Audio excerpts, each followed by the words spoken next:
सोचिए, अगर एक बच्चा अपनी माँ से पूछे, मम्मी पापा कहाँ हैं, और माँ के पास जवाब हो, लेकिन वो जवाब सच्चाई नहीं, एक ऐसा राज हो जो नीले ड्रम में बंद हो। आज की कहानी कमजोर दिल वालों के लिए नहीं है। ये कहानी है प्यार, लालच, धोखे और एक ऐसे फैसले की जिसने एक घर को हमेशा के लिए बर्बाद कर दिया। शहर था राजपुर, एक शांत कॉलोनी जहां रहते थे सुमित शर्मा, उनकी पत्नी कविता और 9 साल का बेटा विवान। सुमित एक बैंक में क्लर्क थे, ईमानदार, सरल, परिवार से प्यार करने वाले। कविता खूबसूरत, महत्वाकांक्षी, लेकिन अंदर से असंतुष्ट। शादी के शुरुआती साल अच्छे थे, लेकिन धीरे धीरे रिश्ते में दरारें आने लगी।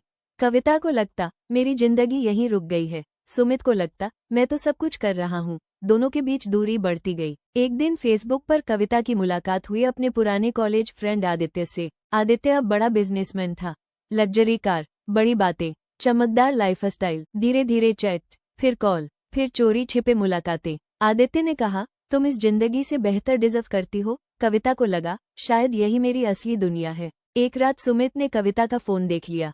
ये आदित्य कौन है? झगड़ा बढ़ गया। सुमित बोला, अगर तुम खुश नहीं हो तो मैं तुम्हें आजाद कर दूंगा, लेकिन धोखा मत दो। लेकिन कविता अब उलझ चुकी थी।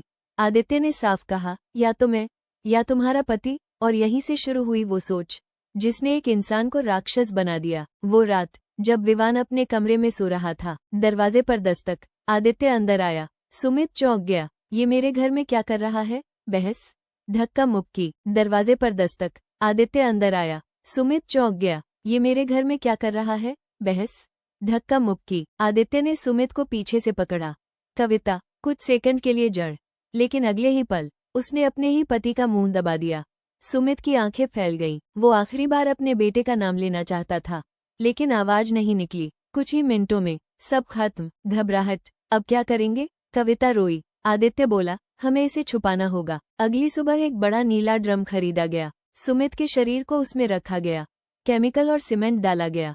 ड्रम स्टोर रूम में रख दिया गया। कविता ने खुद से कहा, सब ठीक हो जाएगा, लेकिन सच कभी छुपता नहीं। 3 दिन बाद बैंक से फोन आया। पड़ोसियों ने भी बताया, रात में कोई आदमी आता है। केस पहुंचा इंस्पेक्टर अभय राणा के पास। घर की तलाशी, सब सामान्य, लेकिन स्टोर रूम में रखा बड़ा नीला ड्रम। इसे खोलो। हथौड़े की चोट, सीमेंट टूटा और अंदर से एक हाथ बाहर आया। पूरा घर चीखों से भर गया। पुलिस स्टेशन में कविता टूट गई, मैं बस खुश रहना चाहती थी। अदालत में सबसे दर्दनाक पल था जब विवान ने पूछा, मम्मी पापा को क्यों मारा? वो सवाल कविता की जिंदगी की सबसे बड़ी सजा बन गया। दोनों को उम्र कैद। आदित्य ने जेल में कविता से रिश्ता तोड़ लिया। विवान दादा दादी के पास चला गया। एक गलत चाहत, एक गलत रिश्ता, एक पल का लालच पूरे परिवार को खत्म कर देता है। अगर रिश्ता नहीं निभ रहा तो अलग हो जाए, लेकिन हत्या कभी समाधान नहीं। नीले ड्रम में बंद सच एक दिन हथौड़े की चोट से बाहर आ ही जाता है। अगर आपको ये कहानी सोचने पर मजबूर करे तो वीडियो को लाइक करें, शेयर करें और चैनल स्टोरी जंक्शन को सब्सक्राइब जरूर करें, क्योंकि यहाँ मिलती हैं दिल को झकझोर देने वाली सच्चाई से प्रेरित कहानियाँ।